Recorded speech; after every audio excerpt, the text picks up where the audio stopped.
I'm explaining my collective magnetism and collective gravity concepts. I explained collective gravity back in 2015 when I was describing the spiral arms of a galaxy, because all stars rotate around, revolve around the center of the galaxy, the black hole, at the same rate. What I was saying is that they're all tied together in a collective gravity, so that it's like each center of mass of each star and such are tied to each center of mass of every other star in there, and that's what causes it to turn, all the stars to turn at the same rate. They're all tied together. The same thing is happening when I'm talking about gravitation being the sum of all positive and negative charges attracted to each other for all objects.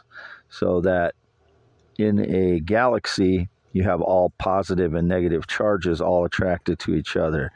They're all pulling in all directions. Therefore, it's kind of like a plastic flow of like the upper mantle of the Earth is kind of a plastic flow. That's kind of what this would be.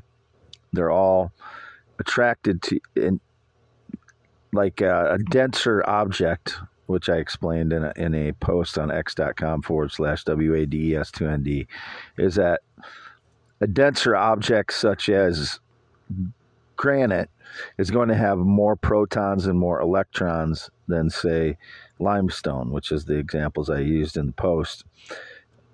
There are going to be more protons and more electrons in each object to be attracted to the other object, because it's a denser object. There's more atoms, there's more protons, there's more electrons. So therefore, if you have two of them, if you have two objects and you have granite, you have more positives and more negatives to be attracted to than you do if you have limestone.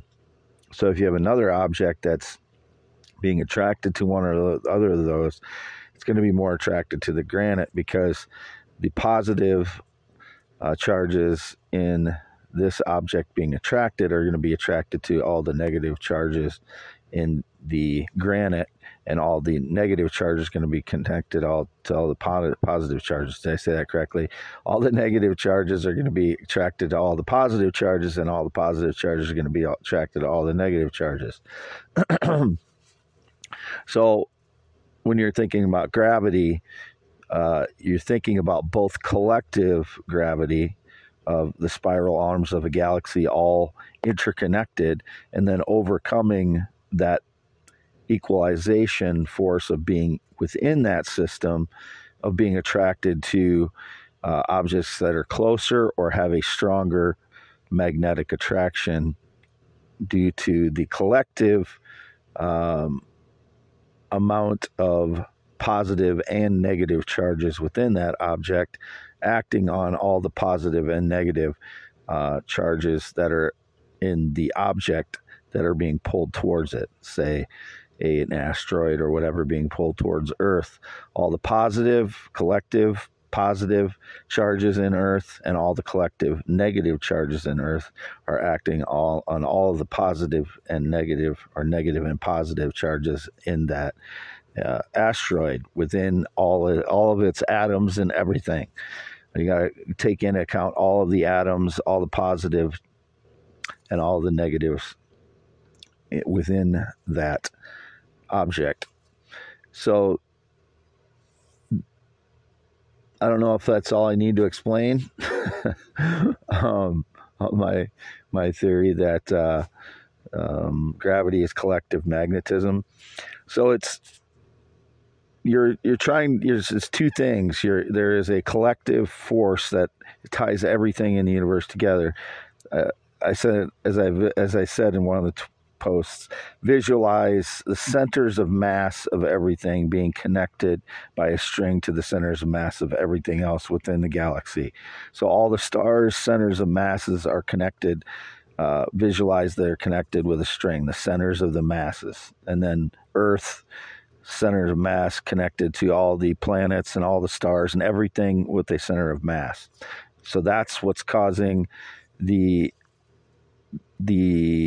galaxy spiral arms to rotate around the center in as if it was one solid object, because everything is all tied together that way. And then there are the local forces that would overcome that with if there's something that pulls it out of that equilibrium within the spiral arms of that galaxy, it has to overcome the equilibrium by some other force, whether it's it got kicked into the system from somewhere else, or if an explosion happened, or other types of forces that changed the equilibrium within that system to cause them to change positions or something like that. Otherwise, they're continuing in their momentum patterns over and over again, virtually the way that they are.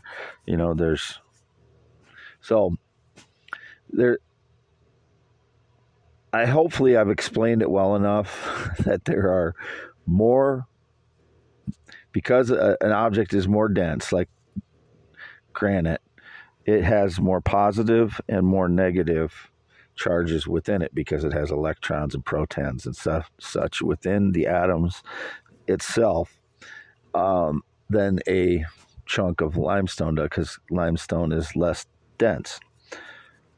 So therefore, the collective magnetism of a piece of granite is higher than the collective magnetism of a piece of limestone. And I'm saying collective magnetism is gravity.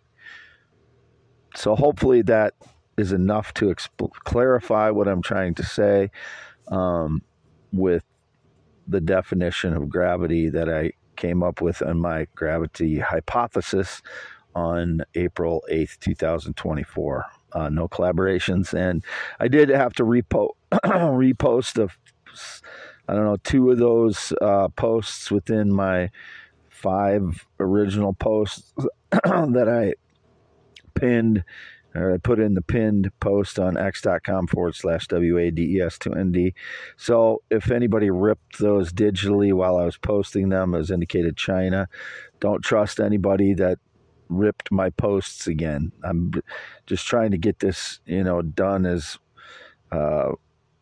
well as I can, and I had to repost a couple of them to clarify things, because if I don't get the wording exactly right, it can be misinterpreted, and I don't want that to happen. So I'm really focusing on the wording of my posts to make them as absolutely as clear as possible as far as what I mean by them. And being a poet helps me out in this, because I know how word choice works, and exactness of expression. And so that's what I'm trying to do when I'm writing these posts on physics, is that I'm trying to eliminate any misunderstandings. You might have to connect the dots in some ways in my physics posts, because I only have 280 characters. And like I said, I'm trying to be as clear as possible.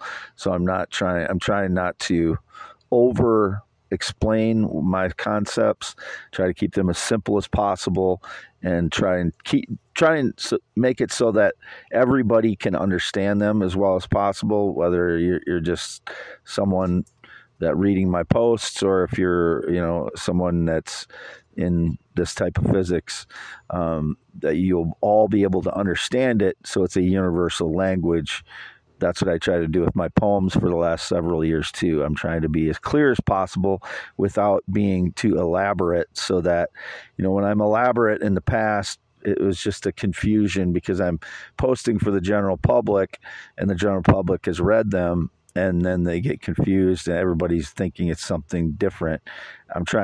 That's why my poems are very clear. They're posted for clarity in the last few years. Wade Allen Heineman, 52 years old. This is going to be posted on youtube.com/@symbol IAMWADEHEINEMAN. It is 12:21 a.m. April 9th, 2024. I just posted a few more times on x.com/WADES2ND on the subject. And I posted one or two on x.com/Wade, yes, and YouTube in the descriptions of youtube.com/@symbol IAMWADEHEINEMAN. My X posts are in the descriptions there, and youtube.com/@WADEYES. There's posts in the descriptions there as well. Signing off, 52 years old, green eyes, not blue, half mile north of Fairbank, Iowa, on V68, the mobile home by myself as usual. No date, romance, relationship in 9 years. No sexual contact in 6+ years. No friendships since 2016.